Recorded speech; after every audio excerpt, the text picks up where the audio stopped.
Салам алейкум еще раз. И сегодня начнем читать книгу Абдыкулифа. Очень интересная книга, написана им самим на русском языке. В оригинале это на русском. Решил это прочитать, потому что думаю, что многим это недоступна версия, так как по информации, когда он ее издал, еще, не знаю, там сколько-то лет назад, в начале 2000-х, то всю эту книгу скупили сторонники режима, или не только там сторонники режима, может быть, одновременно и прислуживатели режима, которые не хотели, чтобы эту правду знали. И с помощью этой книги э, постараемся пролить свет на то, что происходит сейчас. Вот что он написал много лет назад, что происходило именно с ним в то время. И сегодня, конечно, сама книга, сколько тут, 194 страницы, но, думаю, напечатана в Москве в 2006 году. А, Ну и тогда и начнем, и будем приводить свои комментарии. Также прошу вас, слушателей, или которые видят это видео, смотрят, писать свои мнения, сравнивать ситуацию тех времен и ситуацию сегодняшних времен. Что происходило с оппозицией, с людьми, которые боролись против режима тогда, и что делал режим, чтобы это все затупить, притупить, приостановить, чтобы люди уже не слушали, не смотрели, не видели все это. И начинаем. 2 года в правительстве и 13 лет в оппозиции. Туркменистан. Древняя страна простых и скромных тружеников продолжает находиться под диктатурой Ниязова, ввергнувшего ее в беззаконие, рабство и нищету. В этой книге рассказано о тех сторонах жизни туркмен и Туркменистана, которые, к сожалению, мало освещаются в международной прессе. Ну, тут написано в российской прессе. Но тем ценнее то, о чем говорит автор этого документального повествования. Абдыкулиев, Кулиев Авды, 2006 год. Тираж 500 экземпляр, но который, к сожалению, почти что был уничтожен. Предисловие. Эта книга о пережитом за последние годы моей работы в Министерстве иностранных дел СССР за короткий период деятельности в правительстве Туркменистана с 90 по 1992 год и долгие годы борьбы за демократию в Туркменистане. Я излагаю события так, как они происходили. При этом выражаю свою симпатию или антипатию к тем или иным участникам событий.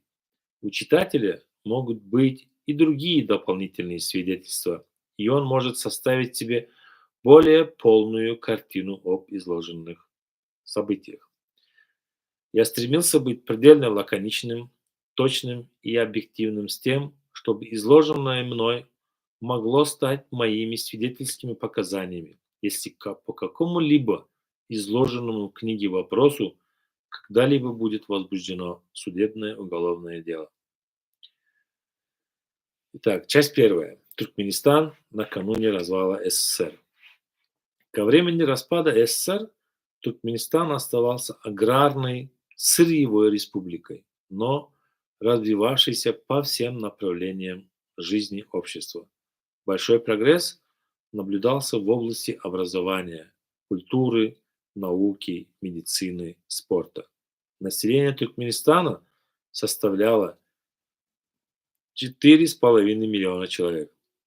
Ежегодно в высших учебных заведениях Туркменистана обучалось более 40 тысяч студентов. Туркмены выезжали учиться и работать в другие республики Советского Союза. Активно приобщались через русский язык и культуру к европейской цивилизации. В материальном отношении Туркменистан был одной из благополучных республик СССР. Население республики жило в достатке, ни в чем не испытывало нужды, денег у людей было немало, и они стремились приобретать качественные дефицитные товары. Проблем с продуктами питания практически не было, но их создавал время от времени в своих корыстных интересах чиновничий аппарат.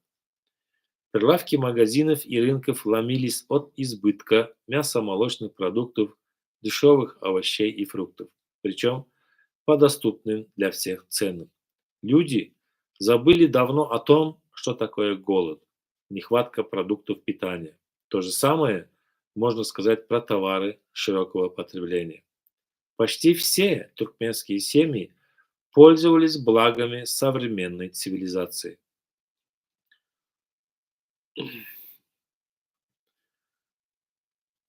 и стремились улучшать свои бытовые условия, меняя устаревшее оборудование на новое. Было немало семей, которые меняли личный транспорт по второму и третьему разу. В годы, когда разрушался СССР, это начало 90-х, конечно, 90-91 года, еще раз повторяю, разрушался СССР, Туркменистан производил ежегодно свыше 80 миллиардов кубометров природного газа, около 5 миллионов тонн сырой нефти, 1,5 миллиона тонн хлопка-сырца. Кроме того, Туркменистан являлся богатейшим источником минеральных ресурсов. Производство серы доходило до 400 тысяч тонн в год.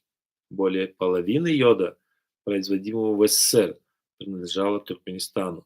Легенды рассказывают о богатых источниках урановой руды, добытых в Кызылкая, в Красноводской области. Из газовых месторождений Туркменистана, по заявлениям некоторых наших руководителей, трубопровод Средняя Азия-Центр было закачано более 1 триллиона кубометров природного газа.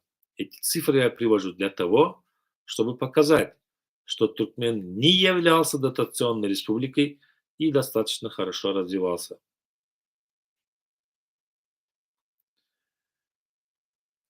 Вместе с тем, было очень много недостатков, которые задерживали наше развитие. Главными из них были отсутствие политической воли у народа, коррумпированность всей партийной и политической системы страны, повсеместное лицемерие, воровство и обман. Партийные и советские чиновники, сотрудники Комитета госбезопасности, пользуясь своим служебным положением, паразитировали на всем, занимаясь личным обогащением и забывая о своих обязанностях защищать интересы государства и общества в целом. Простой народ видел все эти безобразия и жаждал перемен, как и сейчас это мы жаждем, ожидая улучшения своего положения, более справедливого распределения материальных благ между всеми членами общества, независимо от национальности и социального положения граждан. Накануне развала СССР проводился всесоюзный референдум. На голосование был вынесен вопрос о сохранении СССР или распуске его. Еще раз напоминаю, мы читаем книгу Абдыкулиева «2 года в правительстве, 15 лет в оппозиции». И идет сейчас ситуация о первых днях Туркменистана и развала СССР. Абсолютное большинство населения проголосовало за сохранение СССР, а в Туркменистане почти все население за это проголосовало. Но несмотря на это, одним росчерком пера 3 руководителя славянских республик — России, Украины и Белоруссии, собравшиеся в Беловежской пуще, объявили о распуске СССР. Ни в одной части СССР не выступил народ в защиту своего собственного выбора. Это свидетельство, с одной стороны, о реальном отсутствии прав и воли народа в решении государственных задач. С другой стороны, это явилось доказательством того, что народ устал доверять власти и жаждал перемен. Перемены произошли. Прежнего государства не стало, сменился общественно-политический строй, социализм заменили капитализмом. По сути, в Советском Союзе дело шло к этому давно, со времени прихода к власти Никиты Хрущева.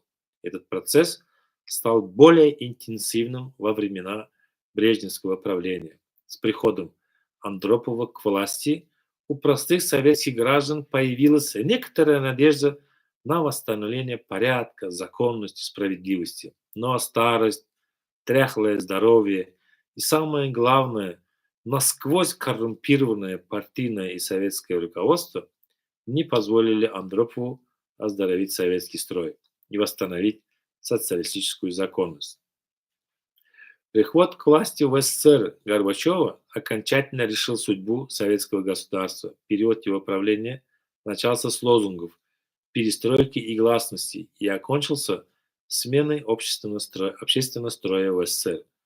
Ко времени распада СССР абсолютное большинство населения Советского Союза не имело ни имущественного достатка, ни правового, ни политического сознания, чтобы оказывать какое-то влияние на происходящие в стране процессы. Особенно это касается Туркменистана. Политическая активность туркменского населения была чуть выше нулевой отметки. Тем не менее, были отдельные попытки со стороны некоторой части научной, творческой интеллигенции, а также журналистов предпринять шаги к демократизации общества и созданию современного государства, отвечающего интересам всех слоев населения. Основными из них были Народное движение Алзывирлик, Партия демократических преобразований, свободные журналисты и в первую очередь Мухаммед Мурат Саламатов, издававший первый независимый общественно-политический журнал «Даянч», редакторский и авторский коллектив журнала «Совет Эдебияты», журналисты газет «Эдебият ве Сунгот», «Яшком», а также других газет. Робкие попытки предпринимались со стороны русской общины Туркменистана, но эта община больше ориентировалась на размежевание и переселение русских из Туркменистана в Россию. Если бы названные силы нашли общий язык и объединились между собой в борьбе за демократию, то сегодня в Туркменистане была бы совсем другая обстановка. Но, к сожалению, эти силы раздирали глубокие противоречия как идеологического, мировоззренческого, стратегического плана, так и тактического плана. Если одни смотрели на происходящие вокруг процессы глубоко, с точки зрения интересов демократии и возможности сделать шаг вперед к прогрессу, цивилизованным отношениям между людьми, то другие стремились, воспользовавшись моментом, решить свои личные проблемы. Ниязов отнюдь не был демократом. Он мимикрировал, старался выглядеть демократом, хотя на деле чаще всего проявлялась его диктаторская суть. Еще раз напоминаю, мы сейчас читаем, алейкум салам всем, мы сейчас читаем книгу Авдокулиева о том, 2 года в правительстве и 15 лет в оппозиции. И идем по порядку. И она, из ней 194 страницы.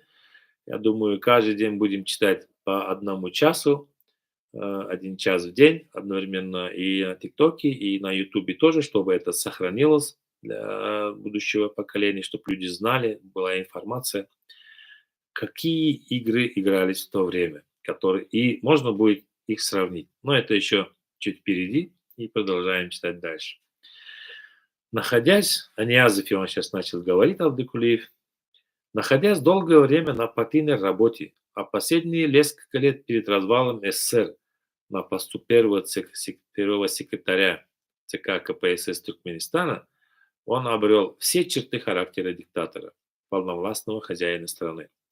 Воспользовавшись смутным временем, беспонятным временем, он сколотил вокруг себя наиболее верных людей и членов бывшей компартии и чиновников развалившего советского аппарата. И все свои усилия направил на укрепление своей личной власти. Он умело воспользовался создавшейся ситуацией, существовавшими противоречиями в стане демократических сил. В противовес им Ниязов сумел консолидировать вокруг себя почти весь самый старый партийный советский аппарат, а также огромную армию людей, работавших в сфере торговли и услуг. Это была очень богатая часть населения, которая за предшествующие развалу СССР десятилетия подготовилась к вступлению в рыночные отношения. К ним присоединилось большое число научной творческой интеллигенции, среднее чиновничество, ожидавшее от Ниязова продвижения по служебной лестнице материальных и других благ. Ниязов в этот период в угоду националистическим настроениям некоторой части интеллигенции делал популистские заявления о возвращении туркмен к своим истокам, традициям, восстановлению утерянной за годы советской власти самобытности. Втихаря от русских туркменской аудитории он делал заявление о постепенном избавлении туркмен от насилия русской культуры, от опеки русских. А русских, с одной стороны, он успокаивал словами: «Куда я денусь от русских? У меня жена, дети русские». А с другой, пугал их туркменским национализмом, главным носителем которого являлось, по словам Ниязова, движение Алзыбирлик. С подачи Ниязова и его окружения за Алзыбирликом закрепилась недобрая слава националистов, организации националистов, хотя эта организация первой выступила за демократию в Туркменистане. Эта организация называлась Народно-демократическое движение Алзыбирлик. До сих пор многие из русских и даже русскоязычных туркмен относятся к Алзыбирлик с недоверием, считая его националистической организацией. Ниязов прекрасно понимал, какая опасность угрожала бы его власти, если бы объединились русские с туркменами в борьбе за установление демократической власти в Туркменистане. Поэтому он и сеял вражду между ними. Еще одним хитрым ходом Ниязова было то, что с первых дней независимости он занимался популизмом, издал указ об отмене налога на имущество, 2-3 раза увеличил площади выделяемых земельных наделов в городе Ашхабаде по строительству частных домов. В период развала СССР Ниязов активно встречался с трудовыми коллективами, выезжал во все районы области страны, интересовался условиями жизни людей на местах, посещал городские рынки, магазины, давал указания своим подчиненным о том, чтобы у людей не было нехватки ни в продуктах питания, ни в товарах широкого потребления. Народ начал утверждаться в мысли о том, что будет порядок в стране, если во главе государства будет находиться такой заботливый человек, как Ниязов. Так, страница 10, и тут возвращение в Туркменистан. Это были мои последние годы работы в Министерстве иностранных дел СССР с 1987 по 90-е годы. В эти годы я открывал советские посольства в султанате Оман и государстве Катар, был временным поверенным в делах СССР в этих государствах и затем вернулся в Москву. Недолгое время работал в центральном аппарате МИД СССР. Я твердо решил закончить дипломатическую карьеру и переехать на родину, в Туркменистан, и заняться каким-либо полезным делом для республики. К такому решению я пришел, разочаровавшись в нашей дипломатии, которая имела двойное дно в международных отношениях. Меня особенно расстроил один случай, связанный с моей работой в качестве поверенного в делах СССР в Катаре. В 1988 году в Катар приезжала делегация Госкомитета по экономическим связям СССР во главе с зампредседателем этого ведомства. Он предлагал катарцам сотрудничество с СССР на очень выгодных условиях в различных областях. Особенно уговаривал их построить электростанцию, работающую на газе. Убеждал в том, что хотя наши электростанции и не выглядят презентабельно, но они работают не менее 25 лет, не требуя капитального ремонта. Наша делегация уехала и просила посольство продолжать усилия по продвижению наших проектов на катарский рынок, ибо страна нуждается в твердой валюте. Я надеюсь, все мы понимаем прекрасно, чтобы понять ход мыслей Абдукулиева, которого давно уже среди нами нет, но он оставил нам вот свои воспоминания в этой книге. Я думаю, будет полезно прочитать ее от конца и до конца, потому что в те времена был и Советский Союз, и развал Союза, и новый Туркменистан, и мы потихоньку приближаемся к этой странице. Памятуя об этой просьбе, в разговоре с одним из влиятельных людей Катара Абдалла Аль-Атыя, двоюродный брат тогдашнего наследного принца Катара шейха Хамада, но, кажется, в настоящее время он эмир Катара, знаю, сейчас он живет или нет, не знаю, но это книга, написанная к концу 2006 года, 20 лет назад. И председатель Национального банка и валютного комитета Катара. Я попросил его содействовать тому, чтобы Советский Союз получил подряд на строительство электростанций в Катаре.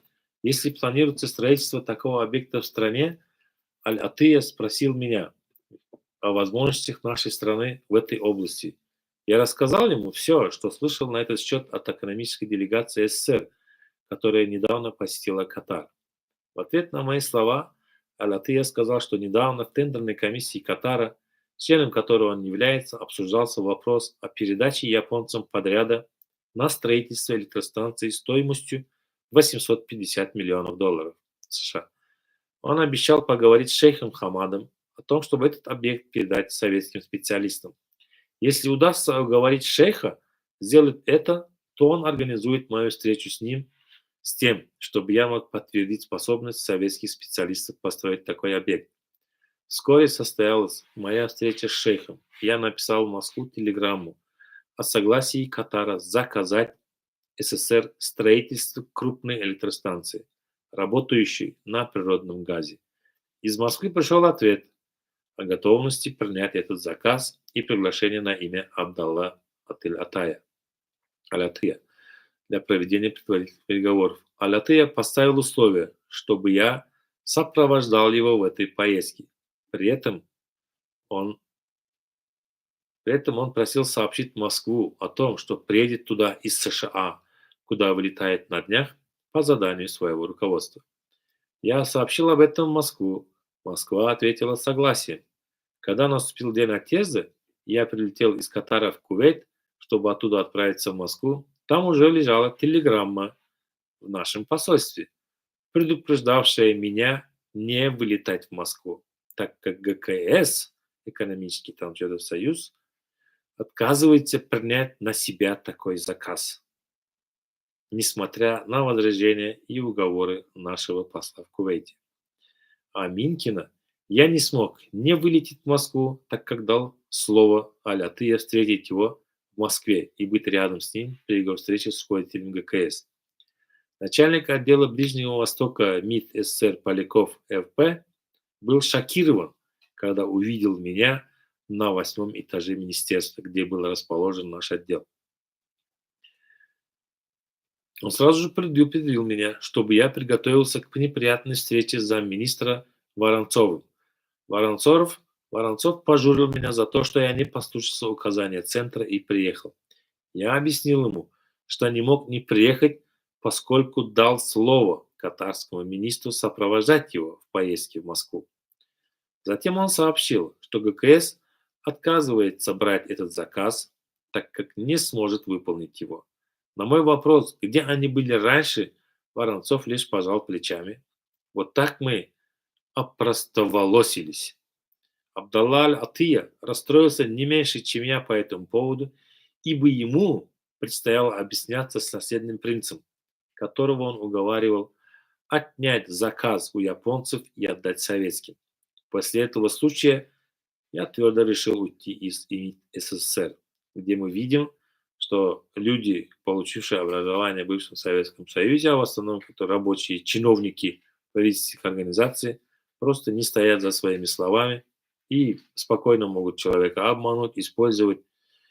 Перспективу своей деятельности в Туркменистане я обсуждал с давним другом нашей семьи, писателем Сейтнязом Атаевым. Атаев спрашивал меня, чем бы я хотел заниматься в Туркменистане.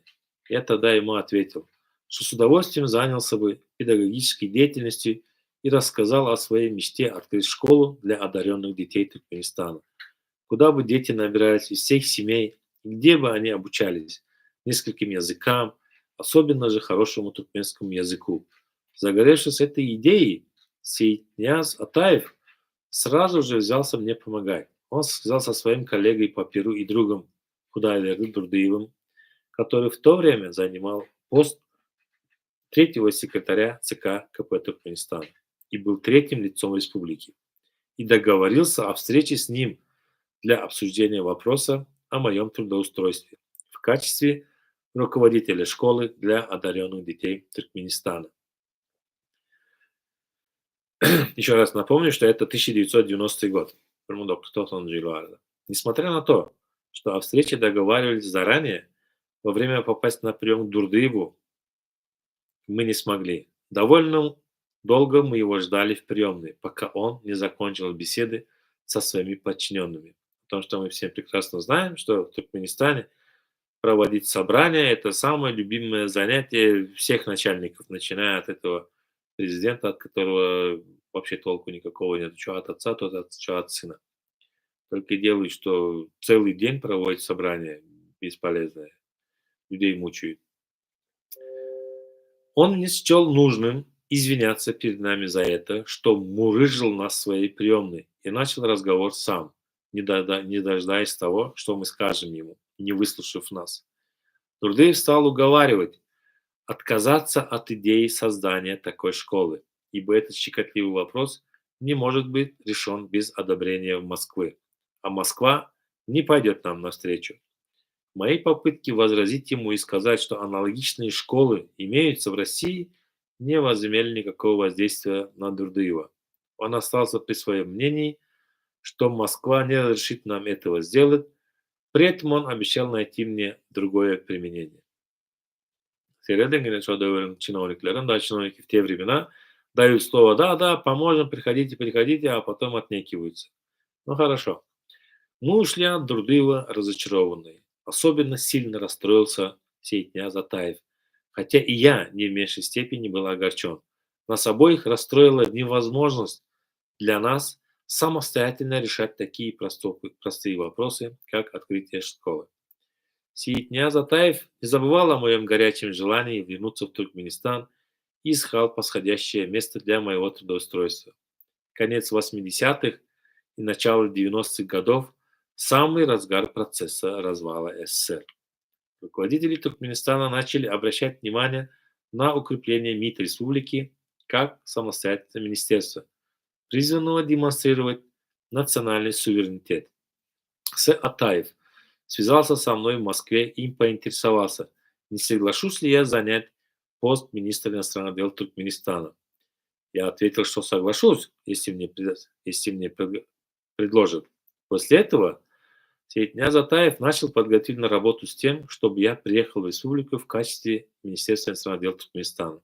Благодаря усилиям Атаева я получил приглашение от руководителя Туркменистана Сапармурада Атаевича Ниязова занять этот министерский пост. Это случилось 20 мая 1990 года. Я выступил перед депутатами Верховного Совета ТССР 20 мая 1990 года со своей программой будущей деятельности министерства, и парламент утвердил меня в качестве министра иностранных дел Туркменской ССР. С первых дней работы в качестве министра я стремился создать работоспособный мобильный аппарат с тем, чтобы решать все вопросы, касающиеся нашего министерства, без бюрократических проволочек. Главным недостатком нашей деятельности было отсутствие людей, разбирающихся во внешней политике. Я вышел с предложением к президенту Ниязову пригласить из России квалифицированных кадров, дипломатов, преподавателей иностранных языков, экономистов и юристов-международников, предложив им высокую зарплату, с тем, чтобы были подготовлены дипломаты для туркменского МИДа. Но Ниязов резко возразил против этого. Тогда я предложил направить на учебу в Дипакадемию России слушателей из Туркменистана. Предварительно я обсудил этот вопрос с ректором Дипакадемии Олегом Пересыпкиным. Однако и это предложение не вызвало у Ниязова восторга.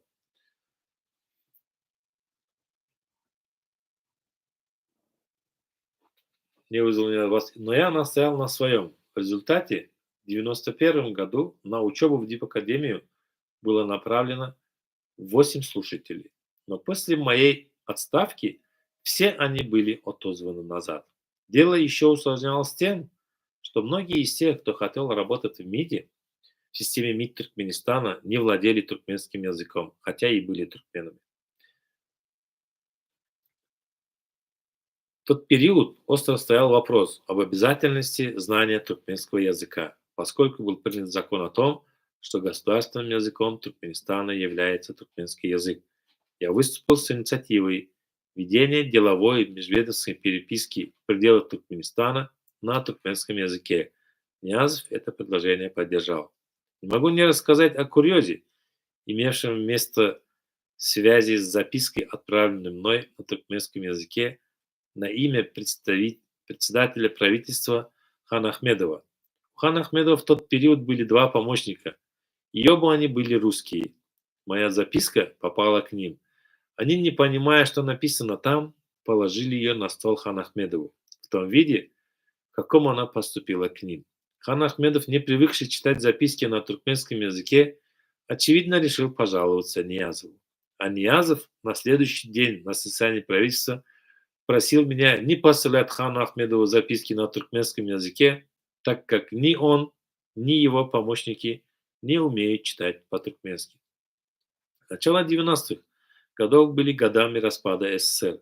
Мы часто ездили в Москву, обсуждали там, какими должны быть отношения, федеративными или конфедеративными. Руководство МИД СССР предлагало коренным образом изменить работу и создать коллегию Союзного министерства из министров иностранных дел Союзных Республик. Предлагалось образовать конфедеративное государство из бывших республик СССР.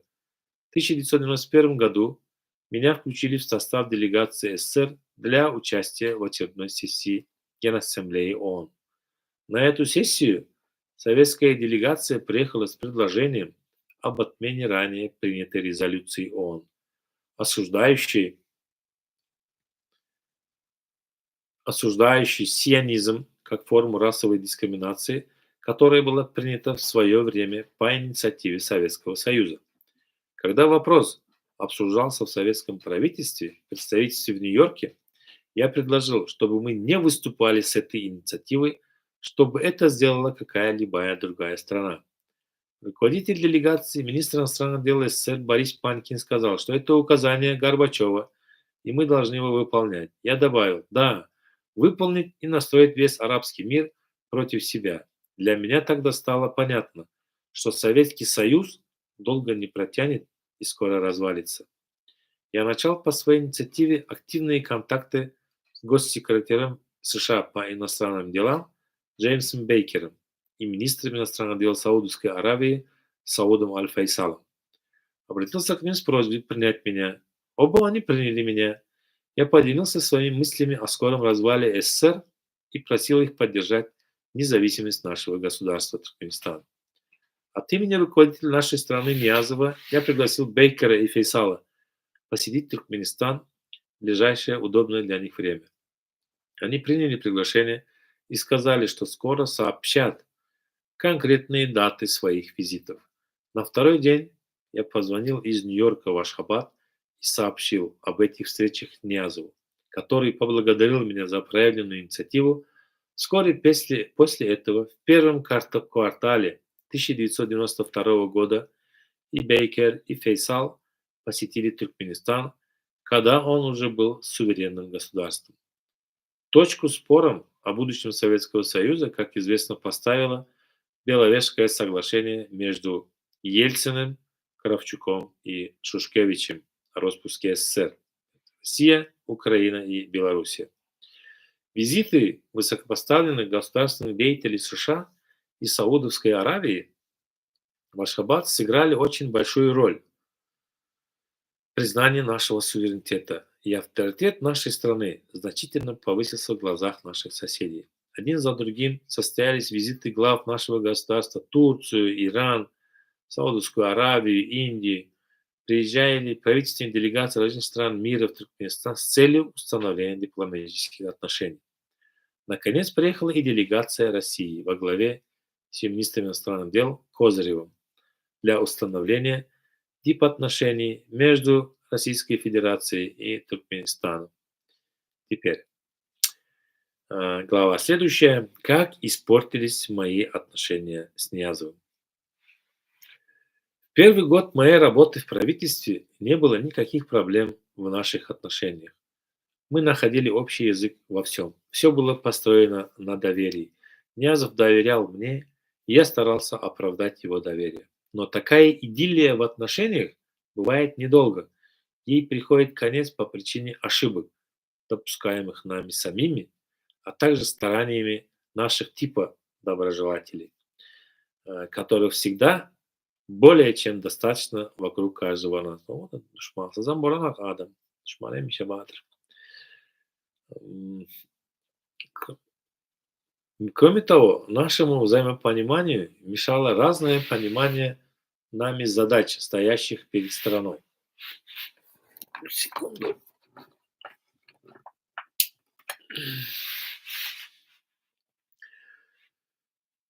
Я не хотел уступать Ниязову в этом принципиальном вопросе. Я доказывал и отстаивал свой взгляд. А Ниязов навязывал свой взгляд, он его излагал, и все должны были его принять. И все должны были его принять. Он его излагал, и все должны его были принять. Если не согласен, можешь уходить. С распадом СССР и объявлением независимости Туркменистана, казалось бы, должна была начаться новая жизнь в стране. Устанавливаться новые порядки, новые отношения в обществе. Инициатором нового должны были бы выступать руководители страны. Но они выступали на словах за демократию, а на деле укрепляли прежний советский стиль управления людьми, экономикой и обществом. Контроль над людьми, контроль над средствами массовой информации, контроль над общественными организациями. Ниязов усиливал путем проведения кадровой перестановки во всей системе государственного управления.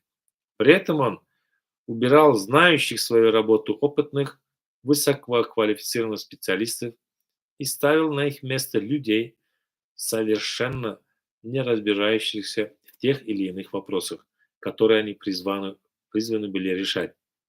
И то, что мы видим и сегодня на ситуации, что происходит в Туркменистане и сегодняшней власти.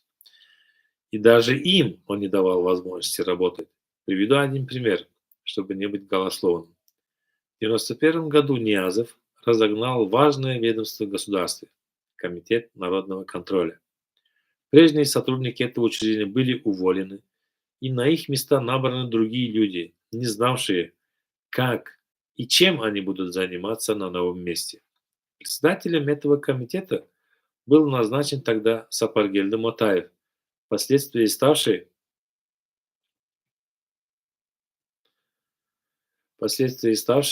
хакимом Дашурского вилаята.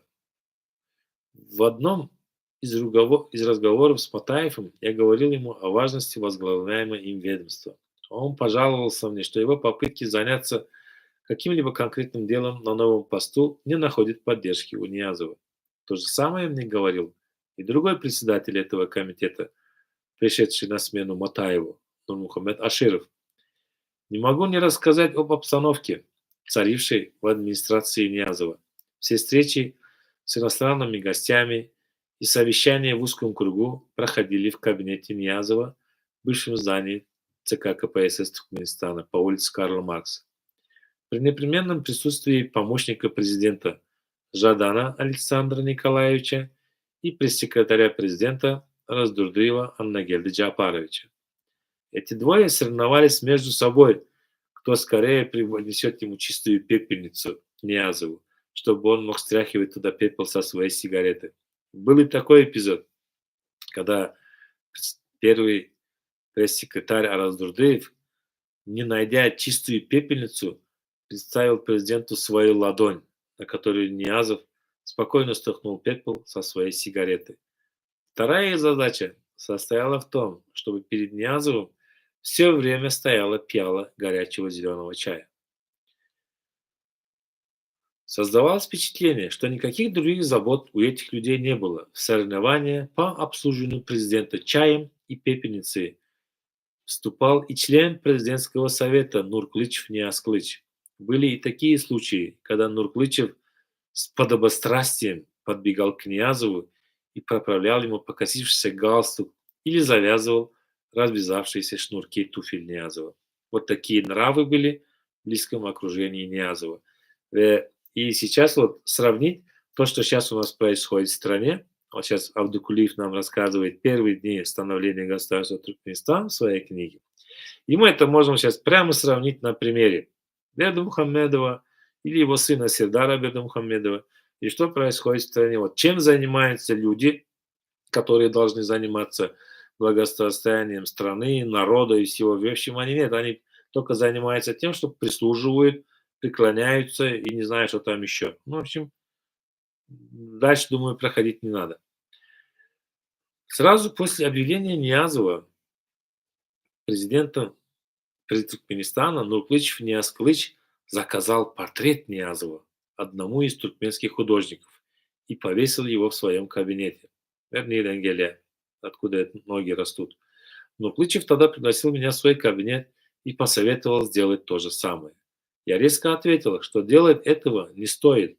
Через несколько минут после этого в кабинет Нуклычева зашел Ниязов и стал выражать восторг по поводу затеи Нуклычева с портретом, явно намекая, чтобы и другие следовали его примеру. Говоря о нравах окружения Ниязова, нельзя рассказать о том, как проходили наши еженедельные обеды по выходным дням, в узком кругу на природе. Почти ритуальным обрядом стало на этих встречах поднятие тоста в честь Ниязова и восхваление его достоинств и заслуг, что сейчас прям в избытке. Не только сами прислужники вокруг правительства восхваляют это правительство, которое там Бердымухамедов, что старший, что младший, что Гурбангулы, что Сердар, что их восхваляет, то даже уже появились такие лица, которые кричат, что они активисты, но и с другой стороны хвалят, типа, мы этого не любим, но мы любим этого. Ничего не поменялось. Все играют ту же самую игру, то же самое. Все говорили что-нибудь приятное, ласкающее слух диктатора. Мне запомнились слова Сюинова Назара Тойлиевича в этой связи, который непременно говорил Ниязову: «На небе Аллах над нами, а на земле вы». Как сейчас и кричат: «Yukarıda Аллах var, yerde bizim arkada var, ya da arkada Сердар var». Уже то же самое повторяется, ничего не поменялось в туркменском обществе, наверное, и меняется, люди, слава богу, просыпаются, но вот это вот знать ту историю, где заклали фундамент этого всего. И вот нам Авдокулиев об этом, с этим делится с нами в своих воспоминаниях, своей книге, которую он нам оставил. Я думаю, она с каждым разом становится интереснее и интереснее. В последующие годы диктаторская сущность Ниязова приняла средневековые формы. Некоторые высокопоставленные чиновники, секретарь Демпартии Онджук Мусаев, ряд хакимов вилаятских губернаторов и вице-премьеров, пригибаясь перед Ниязовым, целовали ему руки и ноги. Думаю, это мы все видели на примере Бердымухамедова старшего и младшего, и видим по сей день. В начале моей работы в правительстве был период, когда я так же, как некоторые другие, способствовал укреплению позиции Ниязова. По заданию Ниязова я провел встречи с некоторыми творческими работниками, в частности, с поэтом Байрамом Джуддиевым и писателем Рахимом Эсеновым, и уговорил их не выступать против Ниязова, а поддержать его. Я говорил им, что нет надобности в этот ответственный период, когда страна вступает на путь независимого развития, разделяться и создавать собственные партии, а наоборот, нужно консолидироваться, чтобы снова не потерять самостоятельность. В тот период Байрам Джуддиев и его товарищи по возглавляемому им журналу «Совет Эдебияты» были полны решимости создать собственную партию. Совет Эдебияты пользовался большой популярностью среди туркменской интеллигенции. Тогда Союз писателей Туркменистана разделился на несколько враждующих между собой группировок. На одном из заседаний было принято решение о смещении Байрама Джуддиева с поста главного редактора журнала и назначении на его место Сапара Өряева. Однако Байрам Джудриев не хотел покидать свой пост.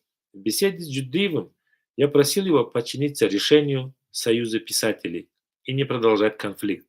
Впоследствии Ниязовым был создан новый журнал «Дияр», в котором Джудиев работал заместителем главного редактора.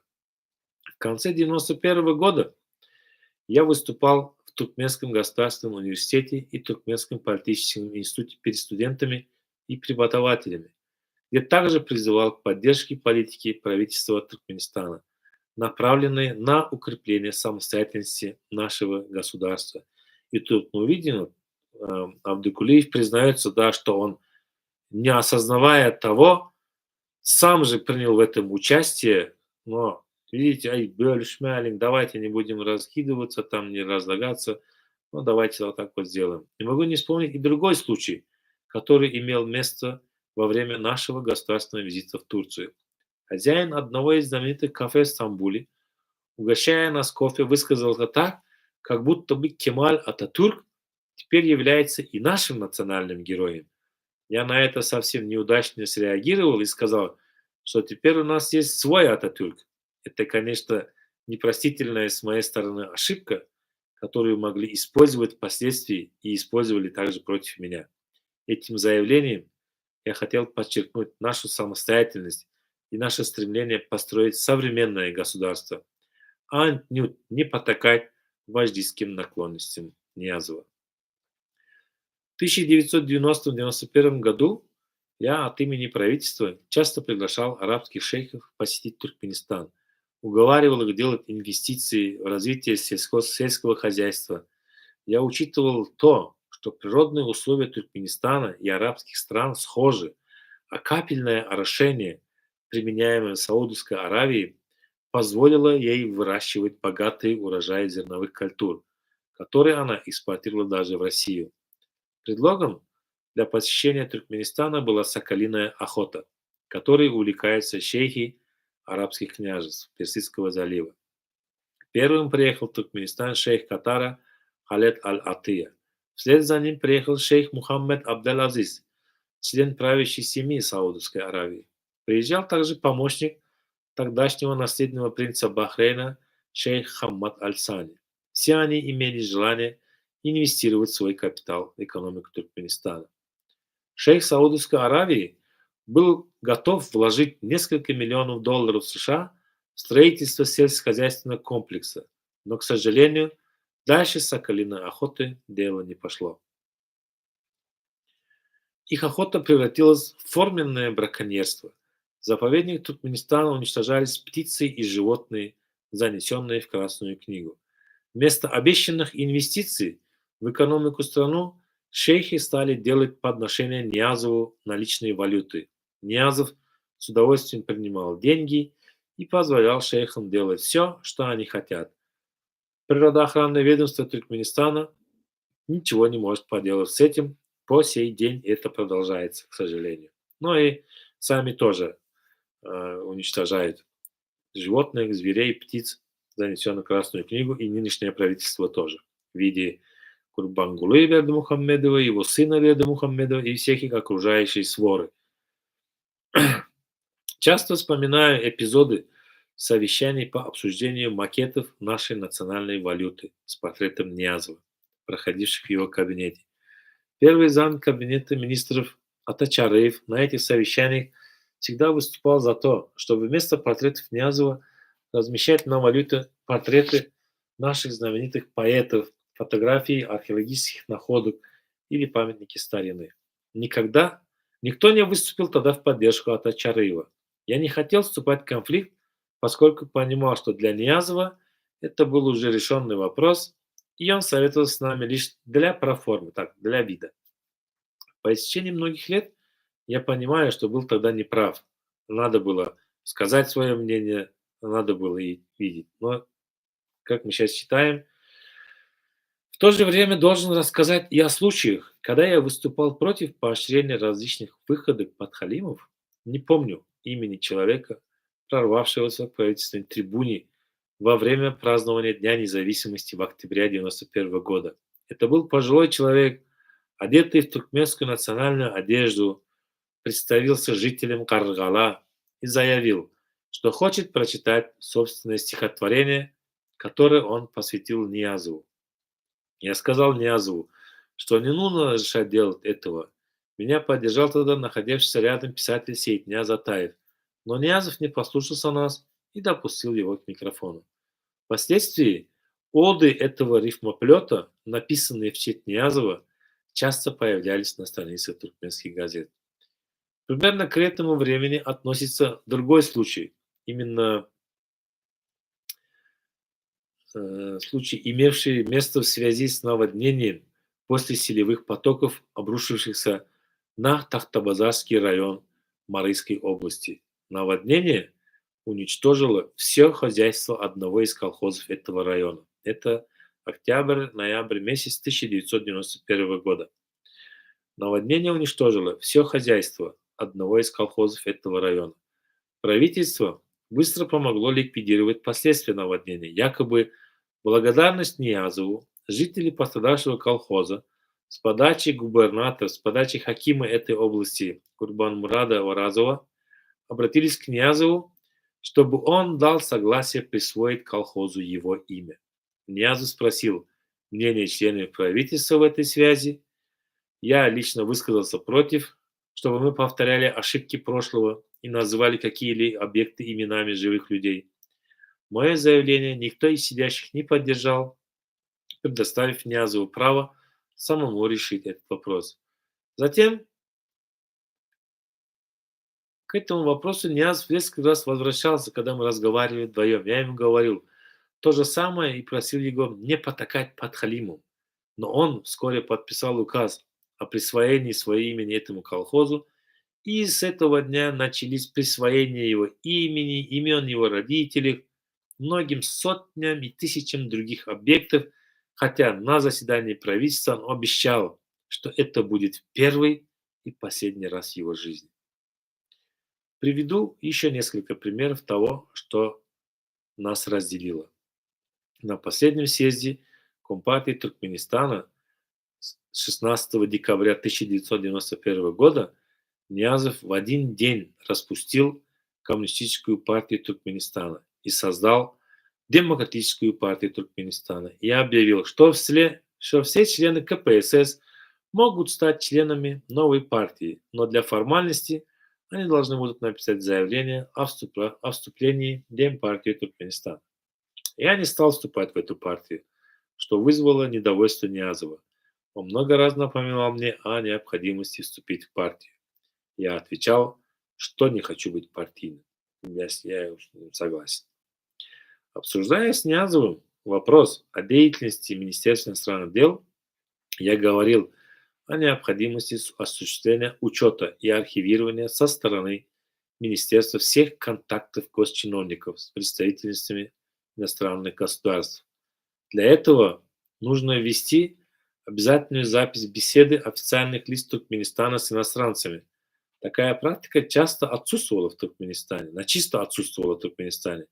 Это было особенно важно в отношении руководящих работников государства. В архивах Министерства иностранных дел Туркменистана не было ни одной беседы какого-либо официального лица нашей страны с кем-либо из других стран.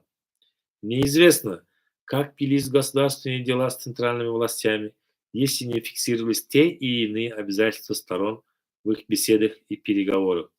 Что, к сожалению, мы сейчас видим, это практикуется и в правительстве, и в других ведомствах, и даже на платформах активистов и других оппозиционных сторон, которые просто все свои переговоры не фиксируют, не записывают. Сказали бла-бла-бла, покричали и закрыли, и все. А люди что? Людям свойственно забывать. Будет так, как они хотят, потому что для них люди не имеют никакой ценности. Для них люди — это стадо животных, которых можно пустить и под откос, и по что-то. Но они строят из себя добродеятелей. Ну хорошо. Он резко возражал против того, чтобы я записывал его беседы с ними. Даже Ниязов возражал в то время. На мой вопрос о том, как мы сможем без записи регулировать наши отношения со своими партнерами, помнить, кому мы что говорили и кто нам что говорил, Ниязов не ответил тогда ничего. Очевидно, еще тогда он решил, что все государство будет замыкаться на него одного. И кроме него никто ничего не должен знать об обязательствах государства и обязательствах наших партнеров. К чему, к сожалению, это сегодняшний день привело. И мы даже это видим даже на примере Бердымухамедова, который еще сказал еще в начале, когда еще избрался в 2007 году, там в Америке или где-то в каком-то институте, когда выступал, ему задали вопрос, а какая у вас будет хоть действие, как вы будете работать? Я буду продолжать работу Ниязова. И, пожалуйста, он продолжает работу Ниязова и с большим успехом и сам, и весь народ, и всю страну катит под откос. В этой связи хочу упомянуть об одном примечательном случае. В самые первые дни независимости Туркменистан посетила делегация ЦРУ США в составе 3 высокопоставленных чиновников этого ведомства. Ниязов заявил, что эту делегацию он будет принимать без меня с участием председателя КГБ Туркменистана Сапармурада Сеидова тех времен. Не знаю, принимал ли участие в той беседе Сеидов и о чем там шла речь, так как никакой записи беседы в архивах МИДа нет. Значит, опять этот разговор ушел вместе с Сеидовым и Сапармуратом Ниязовым в могилу. Обычно беседы такого рода фиксируются тщательным образом и рассылаются по основным ведомствам страны. Я думаю, в Туркменистане до сих пор не ведутся записи бесед чиновников. Ну, согласен, не ведутся. В этой связи приведу один курьезный пример, имевший место на конференции Организации экономического сотрудничества ЭКО в Тегеране весной 1992 года. Беседуя с пакистанским премьер-министром Навазом Шерифом, президент Ниязов обещал поддержать пакистанскую позицию по проблеме Кашмира. Я напомнил президенту, что недавно во время визита в Индию он обещал индийскому премьер-министру то же самое. Ниязов нисколько не смутился и сказал лишь «ничего страшного». Во время поездки в США в 1991 году в составе советской делегации на сессии Ассамблеи ООН я узнал о возможности направить на учебу 2 престижных университета Америки, Принстонский и Ельский, нескольких студентов из нашей страны за наш счет. Хорошо знавшие Америку наши дипломаты настоятельно советовали это сделать, чтобы мы могли обеспечить себя хорошо подготовленными специалистами в различных областях. Я обсуждал этот вопрос с членами президентского совета и Ниязовым, и это вызвало у него истерику. В то время мы получили из Москвы в нашу казну крупную сумму денег в валюте, примерно 200 миллионов долларов. Я предложил Ниязову вложить 50 миллионов из этих денег в один из крупных банков Нью-Йорка на депозит и на процент от этой суммы обучать студентов в престижных вузах США, Европы и Японии. Это предложение страшно возбудило Ниязова, как будто я залез в его карман. Он стал буквально кричать: «Не вмешивайся в кадровые и финансовые вопросы. Это не твое дело». Да, и сегодня благодарю всех слушателей. Почти час мы это читали. Не хочу всех мучить этой книгой. У нее мы еще прочитали 27 страниц. Осталось еще минус 194. Это получится 167 страниц еще осталось. Надеюсь, завтра еще откроем и продолжим читать именно с этого места. А остановились мы, все помним, как президент кричит: «Не вмешивайся в кадровые и финансовые вопросы, потому что эти деньги принадлежат мне», как Бердымухамедов кричит: мне, все мое, все мое. Жадность фраера погубит. Это не я сказал. Аллахумма салли аля сейдина Мухаммад ва аля али сейдина. Так,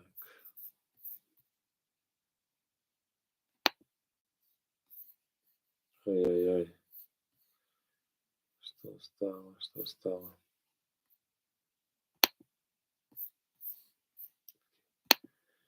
Нашел? Хорошо. Сегодняшний эфир завершаем на Ютубе. Пишите свои мнения, вопросы. Я думаю, эта книга будет с каждым разом все интереснее и интереснее. Ну и, может, получится перевести на туркменский язык, перейдем на туркменский язык тоже. Может, у кого-то другого получится лучше. Hadi Allah'a emanetsiniz.